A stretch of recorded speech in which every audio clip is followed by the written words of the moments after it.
एक गांव में दो मित्र रोहन और संदीप रहते थे। रोहन बहुत ज़्यादा धार्मिक प्रवृत्ति का था और वो मानता था कि भगवान उसका हर काम कर देंगे। दूसरी ओर संदीप बहुत ज़्यादा मेहनत करता था। एक बार दोनों ने मिलकर कुछ ज़मीन खरीदी, जिस पर दोनों ने मिलकर फसल उगाने की सोची। अब संदीप तो दिन भर मेहनत करता था खेत में, लेकिन रोहन कुछ काम नहीं करता। वो केवल मंदिर में जाकर भगवान से अच्छी फसल के लिए प्रार्थना करता। इसी तरह समय बीतता गया और वो खेत की फसल पककर तैयार हो गई। इसे दोनों ने बाजार में ले जाकर बेच दिया, जिससे उनको अच्छा खासा पैसा मिला। घर आकर संदीप ने रोहन से कहा, देखो दोस्त, खेत में मैंने सबसे ज़्यादा मेहनत की है, इसलिए इस धन का ज़्यादा हिस्सा मुझे मिलना चाहिए। संदीप की बात सुनकर रोहन बोला, नहीं नहीं, इस धन का ज़्यादा हिस्सा मुझे मिलना चाहिए, क्योंकि मैंने ही अच्छी फसल के लिए भगवान से प्रार्थना की थी, तभी हमको अच्छी फसल हुई है। मेरी प्रार्थना के बिना यह संभव नहीं होता। इसी बात को लेकर दोनों गांव के मुखिया के पास चले गए।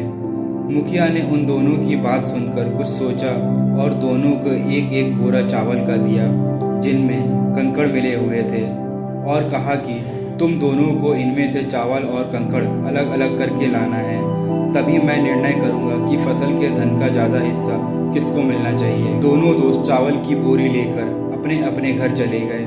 संदीप ने तो रात भर जागकर चावल और कंकड़ को अलग कर दिया। रोहन अपनी आदत के अनुसार चावल की बोरी को मंदिर में लेकर गया और भगवान से इसे साफ करने से मदद मांगी। भगवान से इसे साफ करने की प्रार्थना करके आराम से सो गया। अगले दिन सुबह संदीप चावल और कंकड़ को अलग अलग करके उसे मुखिया के पास लेकर चला गया।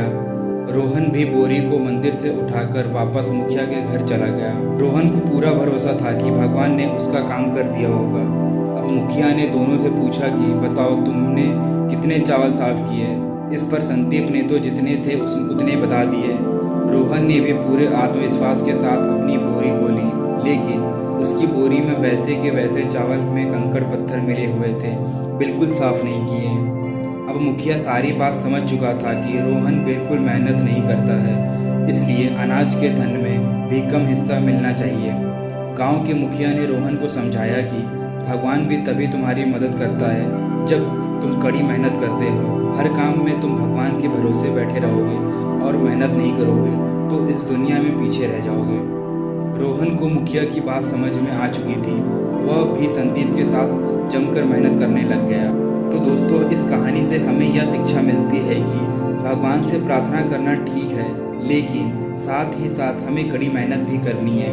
आपकी किस्मत तभी चमकेगी जब आप अपना 100% देंगे। वो कहते हैं ना कि खुद ही को कर्क बुलंद इतना कि खुदा बंदे से खुद पूछे, बता तेरी रजा क्या है। इसलिए दोस्तों, अपने आपस में ईमानदार बने और दबाकर मेहनत करें। आपको सफलता के शिखर पर पहुंचने से कोई नहीं रोक सकता। धन्यवाद।